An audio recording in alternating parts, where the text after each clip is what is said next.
Bonjour à tous, bienvenue dans l'émission Métamorphose professionnelle, le podcast qui s'intéresse au parcours et aux transitions professionnelles pour vous donner des clés d'une reconversion réussie.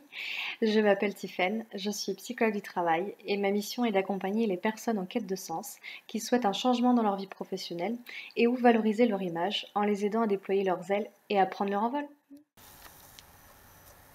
Aujourd'hui, nous accueillons Emmanuel, qui a évolué dans le domaine culturel et artistique et la fonction publique et a décidé de se laisser porter par les énergies en développant désormais sa propre activité. Découvrez ce qui l'a amené à faire ses choix. Bonjour Emmanuel. Bonjour Tiffaine. Ravie de t'accueillir pour la participation au podcast Métamorphose professionnelle. Moi, je suis ravie également. Je vais te demander de commencer par te présenter si tu veux bien. Alors, je suis Emmanuelle Boisseau, j'ai 47 ans et je vis à côté d'Angers, à 15 km d'Angers environ, dans une petite commune qui s'appelle le Plessis-Massé. Pour les amateurs de théâtre et du Festival d'Anjou notamment, les gens reconnaîtront bien puisque je suis non loin du fameux château qui accueille ce très beau festival au mois de juin et juillet. Voilà. D'accord. Chouette. Donc là, c'est la localisation. Et dis-nous un petit peu, ton contexte, notamment professionnel. Alors, j'ai travaillé pendant 17 ans dans la culture, dans l'événementiel. Alors, plus exactement, j'étais responsable d'un service culturel et associatif dans une collectivité, donc à une quarantaine de kilomètres de chez moi, dans le département voisin, en Mayenne.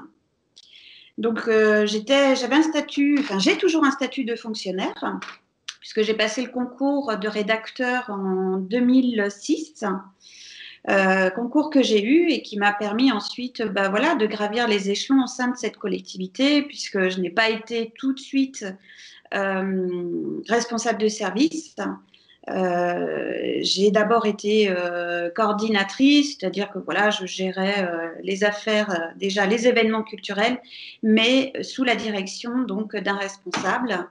Et puis au fil des années, le poste a d'abord énormément évolué, l'organigramme également, jusqu'à la création d'une commune nouvelle qui a refondu à nouveau l'organigramme et qui m'a permis d'être nommée chef de service culturel et vie associative.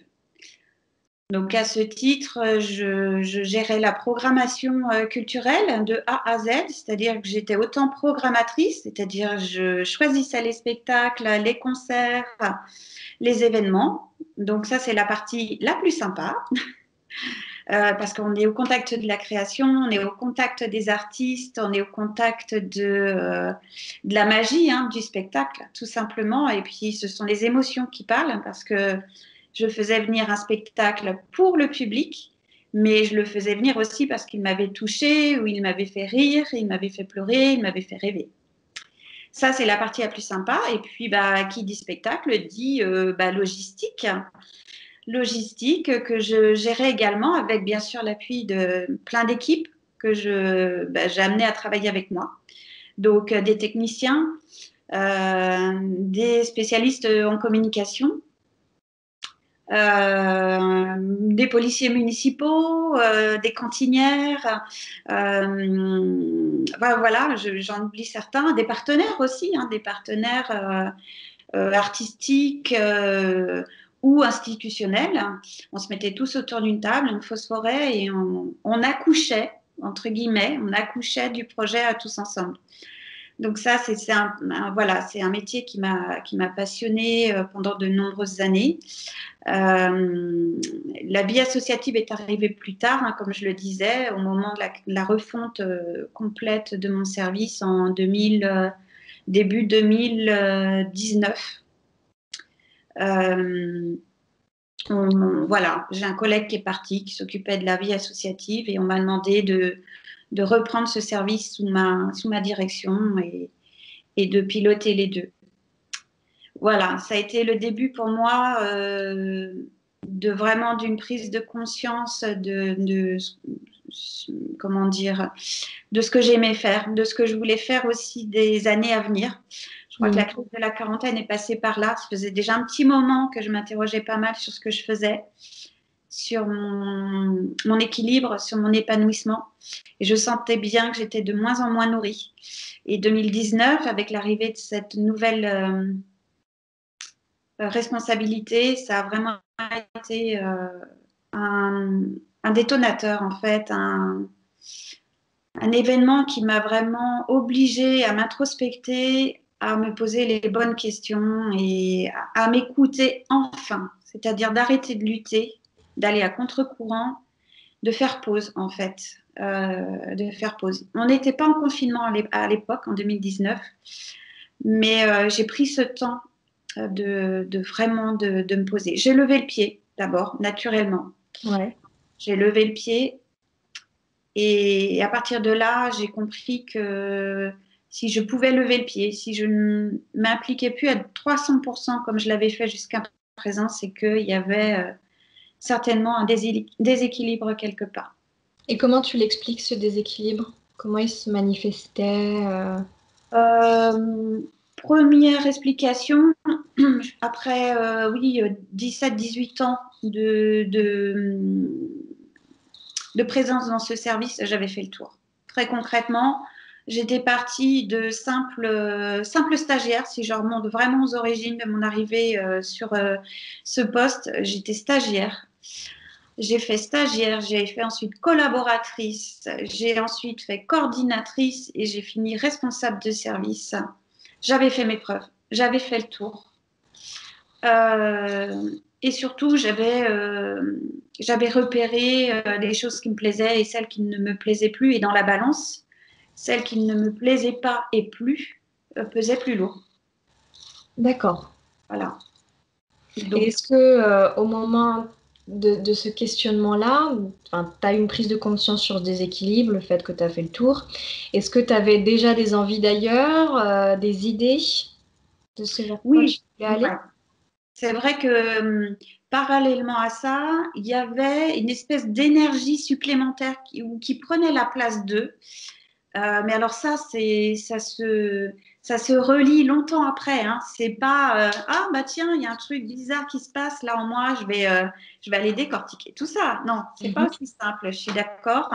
Ça faisait bien depuis 2015-2016 que mes enfants grandissant, je laissais la place du coup à d'autres fenêtres sur d'autres choses qui m'entouraient dans mon environnement, qui m'intéressaient.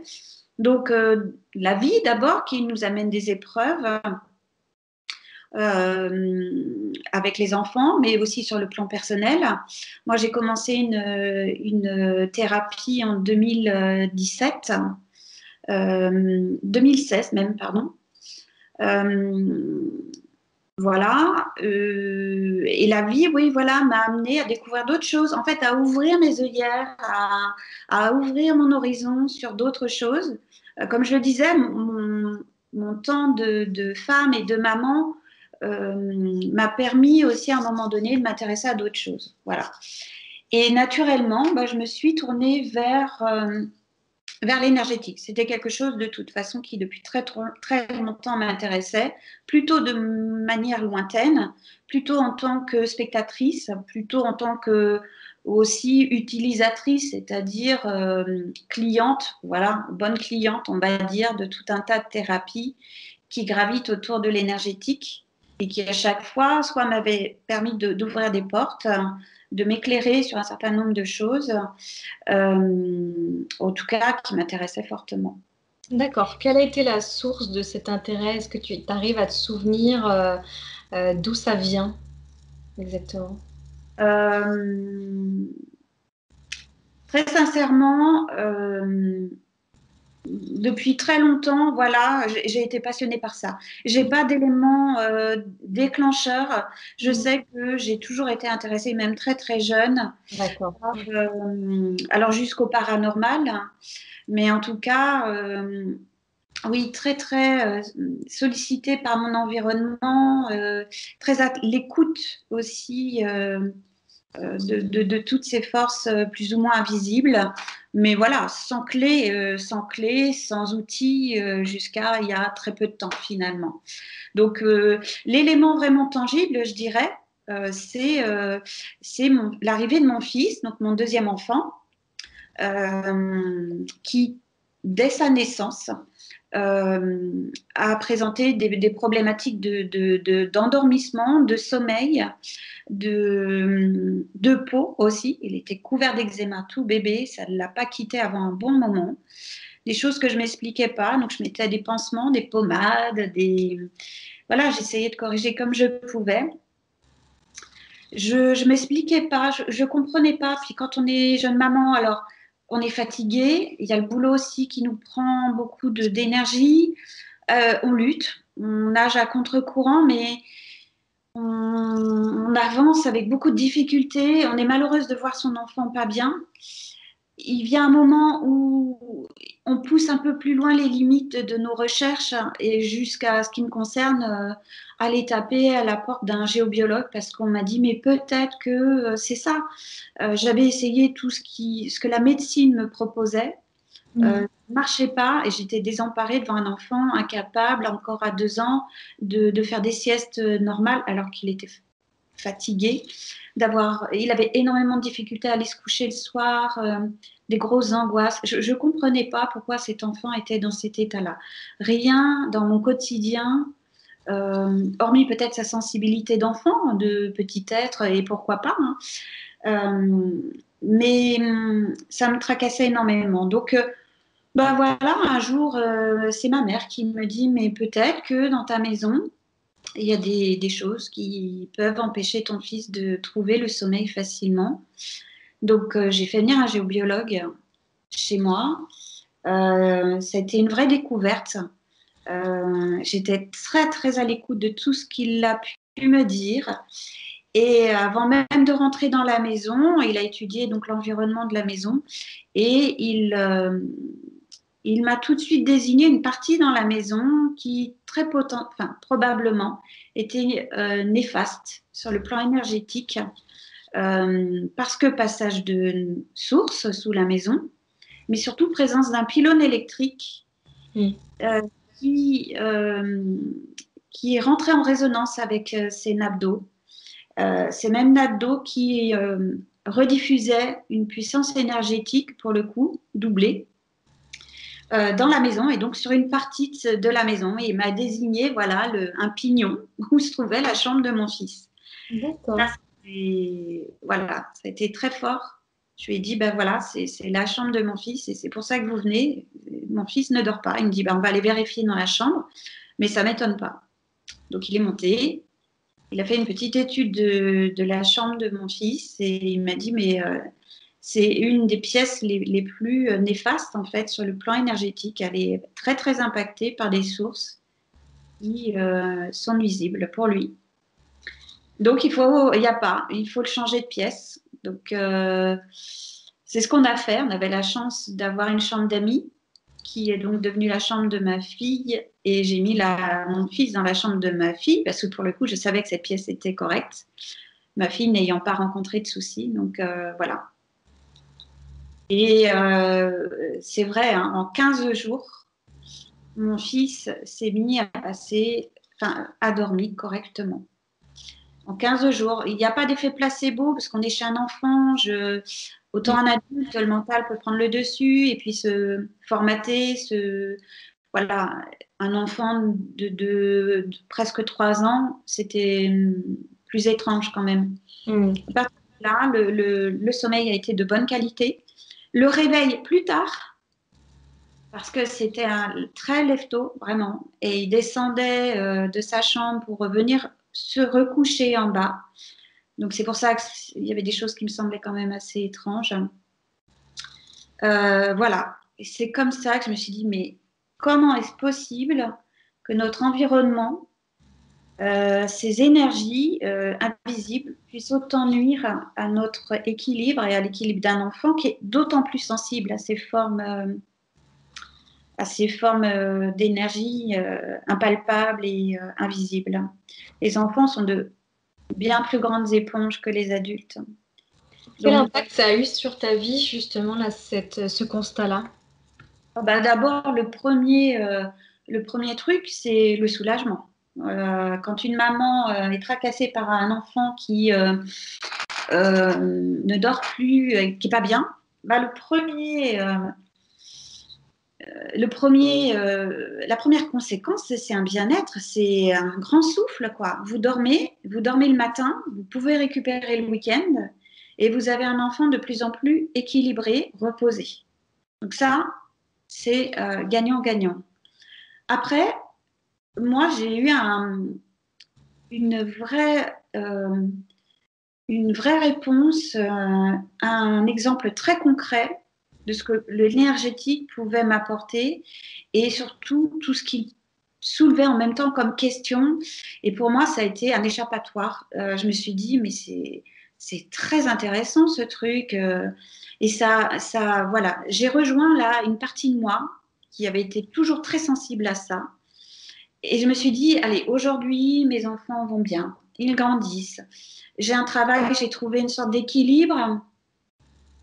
Euh, Essayons de creuser de ce côté-là. J'ai un peu de temps, voilà. Voilà. Et je sentais que ça m'appelait et je sentais aussi que ça me nourrissait. Mm. Voilà. Je trouvais une forme d'épanouissement. Et c'est là où la fameuse balance refait surface, c'est qu'à un moment donné, eh bien, ces questions énergétiques ont pris le pas, quoi. Il n'y avait pas une émission, un bouquin, un truc sur Facebook, sur le net, qui m'échappait et qui venait nourrir petit à petit cette curiosité. Et puis parallèlement à ça, une sorte d'appauvrissement sur le plan professionnel, une routine qui s'était installée, un manque d'intérêt croissant pour ce que je fais. Voilà, et la balance pour moi, aujourd'hui c'est très facile d'en parler comme ça, mais si on est très à l'écoute de soi, et je pense que c'est une des premières choses qu'il faut savoir faire en fait quand on est dans la transformation professionnelle, c'est se faire confiance. On est adulte, on a acquis de l'expérience, de la maturité. L'âge n'est pas forcément le point, je dirais, le plus important. C'est une question de maturité. On peut être très mature à 25 ans, on peut être très mature qu'à 50 ans. Mais je pense que cette maturité, elle passe par une écoute de soi et de confiance. Alors moi, la confiance, c'était pas mon fort, hein. Mm. Par contre, la thérapie que j'ai faite m'a aidé à me reconnecter sur un plan purement psychologique, hein, là, pas énergétique, même si les deux, à un moment donné, se rejoignent. Mais la thérapie, elle m'a beaucoup aidé à travailler la question de l'envie, des désirs, de l'épanouissement, du choix, donc du renoncement. Bref, des notions fondamentales, hein, mais qui participent à, comment dire, l'ouverture de soi, à l'émancipation, en fait, et à l'élévation. Mm. Ça a été difficile pour toi de faire un choix? Ah bah oui, bah bien sûr, parce que d'accord, la balance, à un moment donné, elle se déséquilibre, elle s'en va vers quelque chose de nouveau pour vous, mais en même temps d'extrêmement nourrissant, d'extrêmement jouissif, en fait. Oui, d'accord. Mais je me revois très bien, après 4 semaines de vacances, à ne pas vouloir retourner au travail, presque la boule au ventre, en me disant, c'est plus possible, je ne peux pas continuer comme ça, j'ai envie de faire autre chose. Mais on est humain. On est rattaché énormément au matériel. Alors peut-être pas tous, mais en ce qui me concerne, l'aspect financier, l'aspect matériel est important. Je suis maman, je suis en couple, donc c'est aussi une décision qui se prend à deux, en tout cas pour moi. Euh, Forcément, ça veut dire prendre des risques financièrement et à un moment donné changer nos façons de faire et de vivre. Euh, Donc, c'est une décision qui se prenait à deux. Donc, j'avais la chance d'avoir un conjoint plutôt encourageant, mais aussi, mais aussi attentif à cette question-là. Et c'est normal. Donc, il m'a aidé à peser les choses et puis à faire un choix, mais en essayant aussi de m'entourer de pare-feu, de conditions favorables à ce switch, en fait, à cette transition professionnelle. Est-ce que tu peux nous en dire plus sur cette transition, justement, comment elle s'est passée? Et c'est passé sur la longueur, hein. Il a bien fallu, je dirais, une grosse année et demie, ouais, avant de passer à l'acte. C'est-à-dire, j'écris ma lettre de demande de disponibilité à mon employeur. Entre le moment où vraiment je sens que j'arrive au moment de la rupture et ce moment où je prends ma feuille et mon crayon. Il s'est passé, oui, une grosse année en fait. Est-ce que c'est venu de toi-même ou est-ce que ton entourage a pu aussi te pousser à un moment donné à effectuer ce changement? Ouais, il y a un ami qui m'a dit, bah, c'est ça, un peu plus d'un an avant que je prenne mon crayon et ma feuille, j'ai un ami qui m'a dit au cours d'un apéro, c'était l'été, il me dit, ça va, ça n'a pas l'air d'aller. T'es bien en ce moment. Et ça m'a fait chaud au cœur, mais en même temps, une claque, quoi. Je me suis dit, donc, j'arrive même plus à cacher mon mal-être. Et le mal-être, il était essentiellement professionnel, dans le sens où il y avait la thérapie qui me soutenait par ailleurs et qui commençait à faire un gros ménage. Et en même temps, voilà, le professionnel, je voyais bien qu'il ressurgissait de plus en plus dans la thérapie. Donc, je dirais qu'il y a la thérapie avec ce thérapeute, que je remercierai jamais assez, parce qu'elle m'a été vraiment d'une très grande aide pendant 3 ans. Alors, c'est un investissement, et financier et personnel. Mais moi, personnellement, si c'était à refaire, je ne changerais rien. Hmm. Donc, il y a d'abord eu cette femme thérapeute professionnelle, un psychologue. Il y a eu cet élément, je dirais, un peu plus fort, donc avec mon ami Christian, pour pas le nommer, qui m'a vraiment mis face à moi-même, mon conjoint, et puis à un moment donné, il faut que les choses viennent de vous, et en l'occurrence de moi. De toute façon, ça ne viendra pas de l'extérieur. Ça, si j'ai bien retenu une chose, c'est que les autres peuvent être là, vous envoyer des signaux, vous lancer des alertes. Et c'est là où il faut être à l'écoute de son environnement et de soi. Mais les deux fonctionnent très bien. Et voilà, c'est monté, en fait, avec du recul, j'y suis allée par étapes. Mais moi, je suis quelqu'un de très lente. Je suis quelqu'un qui a peu confiance en moi. Donc, il me faut des signaux répétés. Voilà. Hmm. Et jusqu'au moment où l'énergie, je sens qu'elle est en moi et que si je ne bouge pas, tout restera dans l'inertie. Donc là, il faut beaucoup de courage, c'est vrai. Il faut Au beaucoup de moment, courage. au moment où tu as écrit ta lettre, donc voilà, où tu as fait ta demande de disponibilité, comment ça s'est passé par la suite? Est-ce que tu as réussi assez facilement à te mettre en action, à te projeter, voilà, sur autre chose? Comment ça s'est passé plus concrètement? Les choses se sont mises en place au cours de cette dernière année avant l'écriture. En fait, j'ai commencé une formation en Feng Shui.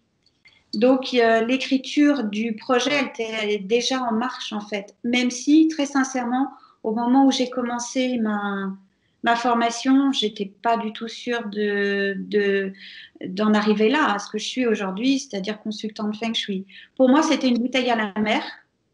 J'allais bien voir où ça allait me mener. Donc, la formation euh, m'a portée. La lettre a posé un acte. Donc ça, c'est très fort.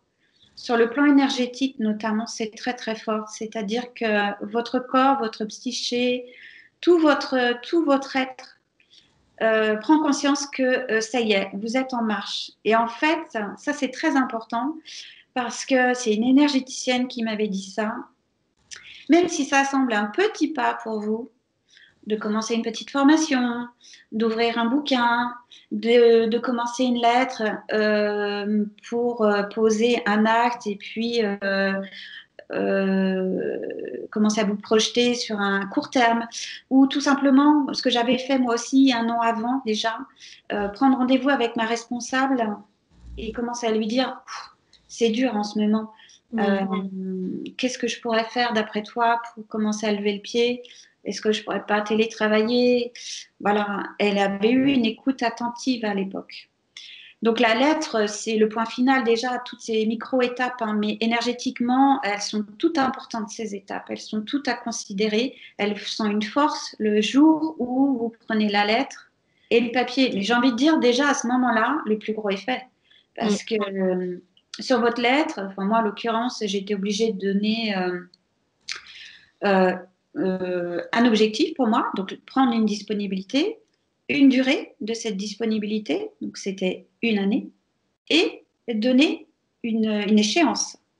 Donc, il fallait que je me projette.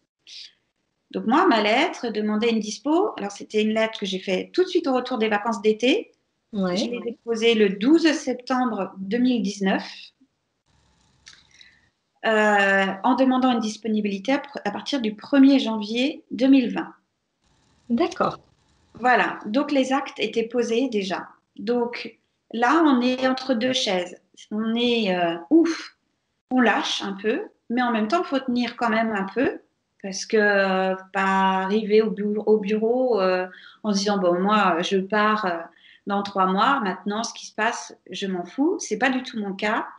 J'ai une conscience professionnelle. J'aime pas décevoir. Je savais que ma hiérarchie comptait encore sur moi. Donc, j'ai fait le taf. J'ai fait le taf jusqu'en décembre, dans le sens où on était censé recruter un remplaçant avant la fin de l'année. Alors malheureusement, beaucoup de retard de la part de la collectivité, pas de recrutement mis en place avant début janvier. Donc ça, c'est énergétiquement, c'est dur parce que on voit l'échéance du coup reculer. Donc, Ouais. il faut repuiser en soi et se remobiliser en se disant, je ne partirai pas en janvier, c'est sûr maintenant. Donc, on redécale, mais c'est dur, hein, psychiquement. Voilà, faut se repositionner, se réancrer dans une autre réalité, un autre projet. Janvier, recrutement, aucun candidat ne convient. Donc, c'est-à-dire que tant qu'il n'y avait pas de candidat qui convenait, tu ne pouvais pas partir en disponibilité. Non, D'accord. c'était la condition. C'est vrai que on en avait parlé en septembre. Pour moi, la collectivité allait réagir et mettre en place les choses. Bon, il se trouve que l'actualité faisait que c'était compliqué. Il y avait plein d'autres urgences politiques notamment et tout dépend. En général, ce sont des choses qui dépendent de une ou deux personnes, les mêmes qui sont concernées par votre départ. Donc, ben voilà, les priorités sont faites et je pense aussi que ma personnalité sympa, toujours arrangeante, patiente, qui dit c'est pas grave, je pense que ça a joué quelque part en ma défaveur. Mhm. Ce qui fait que en janvier, nouveau recrutement pour mars. Ouais, oui, mars. Et patatras. Mars 2020, on arrive sur le confinement. Voilà, donc les recrutements se font la plupart. Alors, je crois que les premiers recrutements ont lieu en présentiel et les autres, après le 15 mars ou le 16 mars, de mémoire, en distanciel. Mhm. Donc, on est en mars quand même, hein. Alors là, c'est très, très dur pour moi et simple en même temps. Voilà, je suis épuisée parce que je joue sur ces deux formes d'énergie. D'un côté, le confinement m'offre un retour à la maison, un rythme stoppé, donc professionnel, j'entends, et ça me fait un bien fou, hein. Je vais être honnête, moi, le confinement est arrivé à un point où je m'étais tenue la tête hors de l'eau en me disant l'objectif, c'est de partir de la collectivité, et je voyais cet objectif sans cesse reculer. Et là, le confinement m'a ramené à la maison. Il m'a ramené sur la fin de ma formation Feng Shui, sur la certification aussi. Donc, j'ai pu travailler à la maison, donc dans de bonnes conditions aussi. Ta formation Feng Shui, tu l'as faite de quand à quand et dans quelles conditions, du coup? Je l'ai faite de 2019, de mars 2019 à juillet 2020, Donc, en parallèle de ton activité, en tu suis. parallèle de mon activité. J'arrivais en mars à un épuisement complet parce que mes vacances, en fait, je les prenais pour aller suivre ma formation à Nantes. Hmm. Donc, il n'y avait pas de temps de pause. Donc, quand je dis que je me tenais la tête hors de l'eau, c'était ça. Le confinement, il m'a cueilli. J'étais sur deux fronts. Un épuisement professionnel parce que sincèrement, j'y arrivais plus. Un épuisement tout court parce que les navettes sur Nantes, j'avais fait le choix de faire la route tous les jours, etc. Euh, Ingurgiter des cours parce qu'il y a la formation en présentiel, mais il y a ce qu'il faut faire entre les modules aussi en présentiel. Un travail énergétique, donc ça remue énormément. Le feng shui, c'est de l'énergétique, hein. C'est du développement personnel. Donc, on remue énormément de choses aussi. Donc, vraiment, mars 2020 m'a accueilli dans cet état d'épanouissement d'un côté, hein, l'envie de faire quelque chose avec ce feng shui qui prend de plus en plus de place, cette formation qui me passionne de plus en plus, qui remue plein de choses. Et puis à côté de ça, l'espèce de, de, de gros bazar, pour pas dire d'autres mots, dans lequel professionnellement je me retrouvais là, vraiment, j'étais enlisée. Je voulais partir, j'avais fait tout ce qu'il fallait et en même temps tout me ramenait au boulot, quoi. J'étais scotchée à mon poste. Euh, je m'en sortais pas jusqu'à donc à cette fameuse deuxième vague d'entretien en présentiel. Je me suis dit, ça y est, ils ont choisi quelqu'un en mars qui habitait dans l'Est, en plein dans les clusters, D'accord.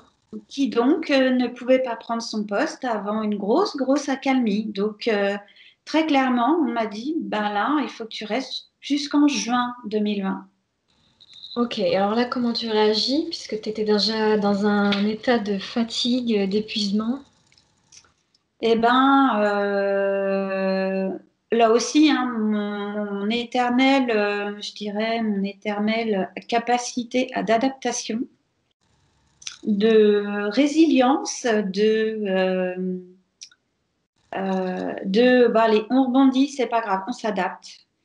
Et puis en même temps, de confinement, ce qui fait que moi, je passe à mi-temps quasiment, je vais au boulot que 2 jours par semaine. Donc, ça veut dire que je suis à la maison le reste du temps, que je trouve une forme d'équilibre. Mhm. Je rappelle que je travaille à ce moment-là dans la culture, tout est à l'arrêt, tous les projets tombent à l'eau. Donc, on est dans le détricotage, la déconstruction. Donc, c'est une énergie un peu bizarre. Euh, on rappelle les artistes, on annule les événements. Donc là, je m'appuie sur les équipes de com, etc. Donc, je suis un peu en retrait sur cette partie-là.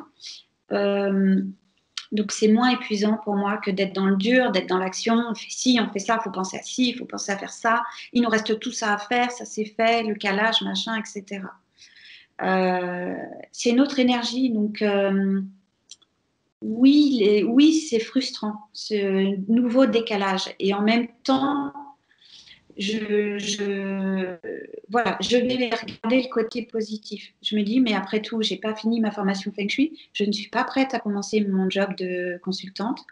Allez, on suit. Voilà, je suis assez philosophe dans ces conditions, c'est que c'est pas le moment. C'est pas le Mhm. moment. Pour moi, voilà, c'est pas encore le moment. Et je laisse un peu les choses filer. Euh, il n'aurait pas fallu que ça s'éternise encore, hein, bien sûr, ou que j'ai l'impression qu'on profite vraiment de moi.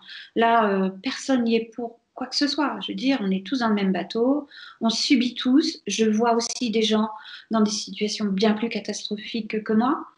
Moi, je suis fonctionnaire, j'ai mon salaire à taux plein et je passe pourtant 70% de mon temps à la maison avec vraiment des missions qui sont considérablement réduites. Donc, Mhm. je ne me plains pas, j'avance quoi. J'avance. Et je commence à travailler en visio avec mon remplaçant pour préparer le transfert. D'accord. Très bizarre comme période, très bizarre. Mais voilà, j'avance quand même. Et à quel moment tu as commencé ton activité vraiment de consultante en Feng Shui? Alors vraiment, je dirais dès la fin de mon poste, puisque bah, j'arrive finalement à quitter mon poste le 31 juillet 2020. Mon remplaçant est là déjà depuis début juin. Ça fait donc 2 mois que je suis avec lui. C'était à peu près ce qu'on s'était fixé, c'est-à-dire 2 mois d'accompagnement, de passation des éléments, des infos. Et donc, dès août, je me mets sur une étude que j'avais promis à une amie, mais une vraie étude, c'est-à-dire jusque-là, j'avais vraiment fait ça sur un bout voilà, de cahier. Là, je me dis, voilà, je me considère, je traite cette étude comme une vraie professionnelle avec les outils que je maîtrise aujourd'hui. Donc, cette première étude, je l'ai fait sur le mois d'août et je l'ai rendue le 3 septembre. Et, et voilà, ma micro-entreprise, je l'ai créée le 1er septembre, très exactement. J'ai déposé, voilà, je me suis inscrite auprès du registre le 1er septembre. Et là, qu'est-ce que ça t'a fait à ce moment-là, de t'inscrire sur ce registre? Ah bah c'est très clairement, c'est le début d'une nouvelle histoire. Un monde que je découvre, donc plein d'appréhension et encore que j'y vais tranquille. Je me dis keep cool, hein, c'est bon. Euh, je sors là d'une espèce de truc bien épuisant. Je suis confiante.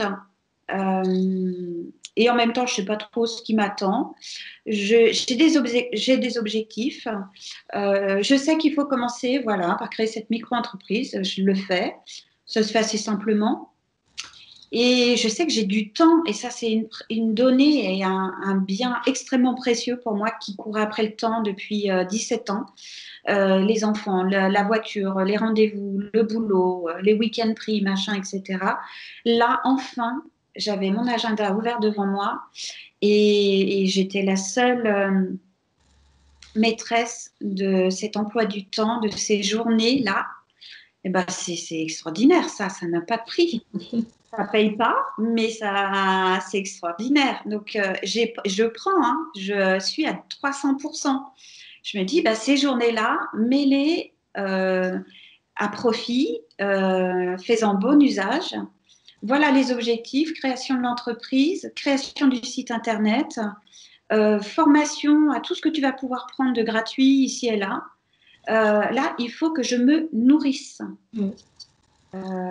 C'était mon objectif et même le premier objectif pour moi qui est travaillé pendant presque 20 ans dans le département voisin du mien, c'était de recréer un réseau sur mon département. Parce que je me suis dit, il faut que je me fasse connaître sur mon département parce que là, personne ne me connaît. Et oui, ben, j'avais des amis, bien sûr, dans mon entourage, mais un réseau très vaste dans le département d'à côté, à 40 km de chez moi. C'était bien, hein, mais je me suis dit, il faut que je fasse absolument la même chose sur Angers et les environs. Donc, ben, réseaux sociaux et des réseaux d'entrepreneurs angevins. Donc, premier réseau, Talent Féminin, que j'intègre dès septembre avec une première réunion, je crois, début octobre. Voilà, et j'étais très, très contente de rejoindre ce réseau de femmes entrepreneuses. Je mettais un pas encore un peu plus, en tout cas les doigts de pied, dans le milieu de l'entrepreneuriat que je ne maîtrisais pas encore tout à fait. Mais très fière aussi, très, très fière. Et comment ça a évolué là justement là depuis septembre, cette activité-là? Est-ce que tu as mis des choses en place? Il y a eu d'autres étapes Oui, intermédiaires? vraiment, je me suis concentrée sur la communication jusqu'en décembre. Ouais. Communication, formation jusqu'en décembre à peu près. J'avais pas de clients, hein. J'ai fait des études gratuites, des études que j'avais promis à des amis. Donc j'ai continué à travailler ma méthode. C'était important aussi pour moi de travailler toujours et encore ma façon de faire, de voir le temps que je passais, de travailler mes tarifications. Je commençais bien sûr à travailler mes propositions aussi, puisque la création du site internet m'a obligée à introspecter quelles étaient mes cibles, mes offres, etc. Donc un vocabulaire nouveau. Bref, voilà, j'ai fait ça jusqu'en décembre et puis janvier, le site internet était en ligne. Les réseaux sociaux, je m'y suis mise. Moi, j'étais pas réseaux sociaux pour dessous. J'ai commencé à poster des choses qui me semblaient intéressantes, notamment de la pédagogie autour du Feng Shui. Et puis, une cliente en janvier, une deuxième cliente en janvier, avec des études importantes dans lesquelles je me plonge vraiment avec plaisir. Deuxième cliente en février, puis un client en mars. Je suis ravie. Donc, tout le temps occupée. Des retours super positifs, des découvertes encore sur le pouvoir énergétique de ces études auprès des gens et pour moi aussi, parce que j'apprends toujours et encore. Voilà, alors c'est un peu plus calme, je ne le cache pas, depuis avril, mais je fais comme j'ai toujours fait. Je me dis, c'est peut-être parce que j'ai besoin de faire une pause, de regarder ce que j'ai fait jusqu'à présent. Il y a eu des hauts et des bas, des moments où je me suis dit, mais j'ai pas fait assez, j'ai pas fait ça, c'est pas bien, t'aurais dû faire ça, t'aurais dû contacter un tel, elle t'aurait aidé, pourquoi t'as pas fait ci, pourquoi tu t'as pas investi là-dedans. Et puis des coups de boost à d'autres moments, parce que des bonnes rencontres, des contacts intéressants qui me redonnent confiance et qui me disent, qui me font dire, regarde aussi tout ce que tu as fait, regarde les retours positifs, regarde maintenant le temps que tu as pour faire toutes ces choses que tu n'as pas faites. Encore une fois, mets ce temps-là à profit. Enfin, je me rappelle sans cesse que je dispose de ce temps et que je suis seule maître à bord. Et j'ai entendu quelque chose de très juste la semaine dernière. Euh, Avant, quand je bossais pour une entreprise, enfin une collectivité, quand ça n'allait pas, c'était forcément la faute de l'autre, du collègue, de la direction. Aujourd'hui, si ça ne va pas, oui, il y a le Covid, d'accord, mais peut-être aussi que il faut que je me booste, que je m'interroge, que je me repositionne, que je change les choses, que je fasse autrement. Et voilà. Tu remets en question ta responsabilité, en fait. Complètement. C'est ça. Ça t'a permis de prendre du recul ce temps-là. Oui, complètement. Ouais, ouais. Et il faut prendre ce temps. On l'a, je veux dire, on est entrepreneuse, on n'a aucune excuse, hein, très clairement. Voilà. Enfin, après, chaque cas est particulier. Mais moi, en l'occurrence, voilà, je n'ai que moi à m'occuper. Mes enfants sont là le soir, je m'en occupe. Mais la journée, à moi de m'organiser. Je sais que je ne peux compter que sur moi-même. Juste, il y a une question que je pose assez souvent aussi, d'autant que tu étais fonctionnaire, tu l'es toujours, ce que tu disais. Quel regard a pu avoir ton entourage aussi sur cette volonté finalement de quitter la fonction publique, enfin, en tout cas c'est ton souhait peut-être, ce que j'entends, pour aller vers du consulting en Feng Shui. Est-ce qu'il y a eu des réactions? Franchement, les réactions ont plutôt été encourageantes, positives. Euh, voilà, il n'y a pas eu de regard catastrophé ou interrogatoire en disant mais t'es folle. Ce qu'auraient pu me dire des gens, effectivement, attends, t'as bien réfléchi, tu quittes un poste que tu maîtrises, dans lequel, voilà, voilà, dans lequel t'es confort, quoi. Et puis le salaire qui tombe chaque mois, quel que soit le confinement, la qualité du travail et autres.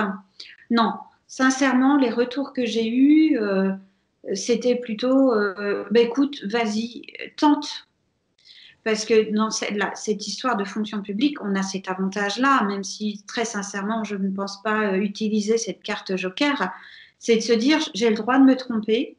Au bout d'un an, au bout de 2 ans, je reprends mon poste là où j'en étais.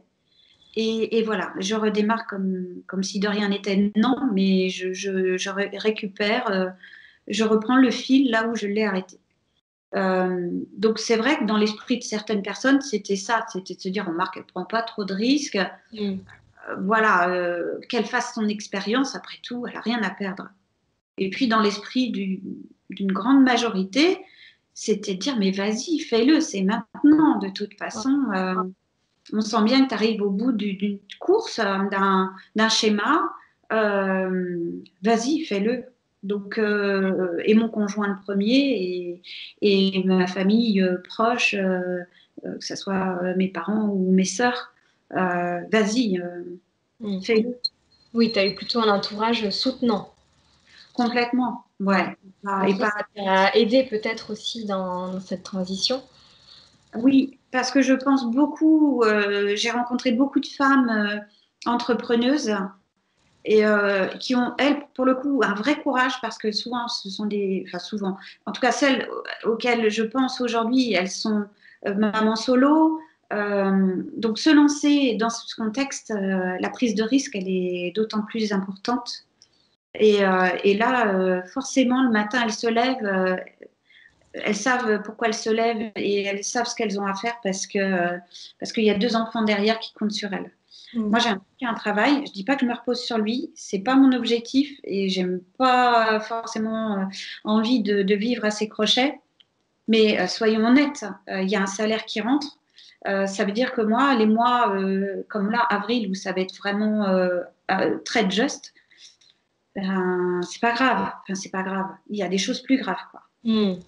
Après que ça s'éternise, mais ça va le faire, quoi. On va pas manger des patates tout Oui. le mois. Et alors, dernière question avant de terminer, et après je reviendrai sur certains termes que tu as pu évoquer. Quel conseil, si tu avais à en donner à des personnes qui souhaitent se reconvertir? Écoutez-vous. Écoutez-vous. Vous seul savez ce dont vous avez besoin. C'est pas votre entourage, c'est pas votre employeur actuel. Euh, c'est cette toute petite voix qu'on a bien souvent du mal à entendre et soudain, quand vous y prêtez enfin attention, elle est d'une révélation et d'une force extrêmement incroyable. Et vous vous dites, mais punaise, ça fait tellement de temps que je pense à ça, ça fait tellement longtemps que je me dis ça. Pourquoi j'ai pas apporté plus de crédit à ce sentiment de fatigue et autres, ou d'impuissance, ou de ras-le-bol, de besoin d'évasion, de changement. Et soudain, quand enfin vous vous dites vraiment en conscience, vous écoutez cette petite voix, ben, c'est le début du changement en fait. Elle va plus vous quitter cette voix après.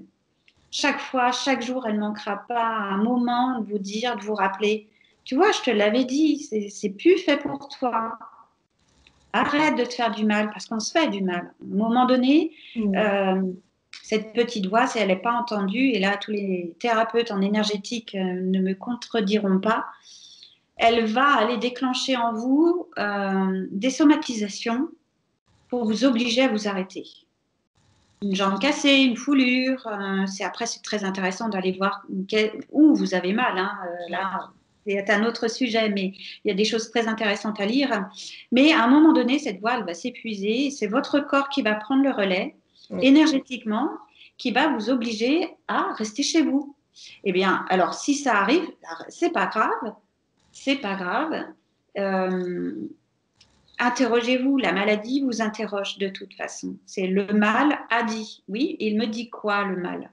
Ben, il me dit souvent, de toute façon, il était grand temps de t'arrêter parce que tu courais au burn-out, tu courais à l'épuisement, tu courais à l'autodestruction.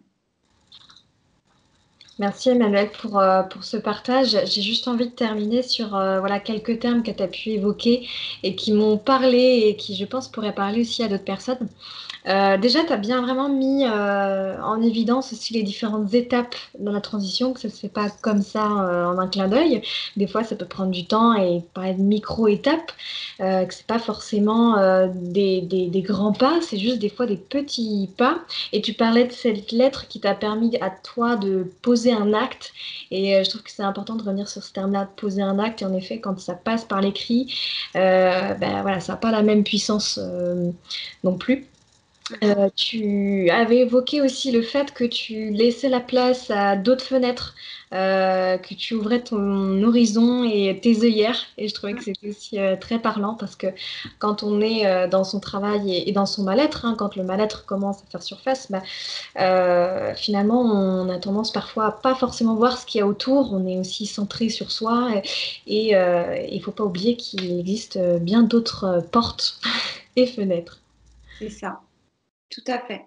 Ouais. Ouais. Il faut se donner les opportunités par contre. Il faut être curieux et il faut oser parce que là aussi, encore une fois, les choses ne vont pas venir à nous le matin au saut du lit. Donc, ce que j'ai remarqué, c'est que, encore une fois, ça revient à l'image des micro-étapes, c'est que d'ouvrir une petite porte en me disant, tiens, je vais aller voir là, et bien très souvent, ça permet d'en ouvrir d'autres bien plus grandes et on chemine, et on chemine. Voilà. C'est ça. Je te remercie beaucoup, Emmanuel, pour ton partage très enrichissant. Eh ben, merci pour ton écoute et puis j'espère sincèrement voilà, que ça résonnera, pour reprendre un terme qui m'est cher, chez un maximum de personnes, femmes et hommes d'ailleurs, et voilà, et que ça puisse permettre à certains de se dire, bah voilà, c'est possible de toute façon. Tout à fait. Ouvrez-vous les champs des possibles. Voilà, tout à fait. Merci, Emmanuel. Merci Tiffany. Je vous remercie grandement pour votre écoute de cette nouvelle métamorphose professionnelle et je vous invite à vous abonner pour suivre les prochains épisodes. Si vous pensez que cela peut inspirer ou apporter une aide à une personne de votre entourage, partagez-lui le lien de ce podcast. Le monde mérite de déployer ses ailes. À bientôt pour une nouvelle métamorphose.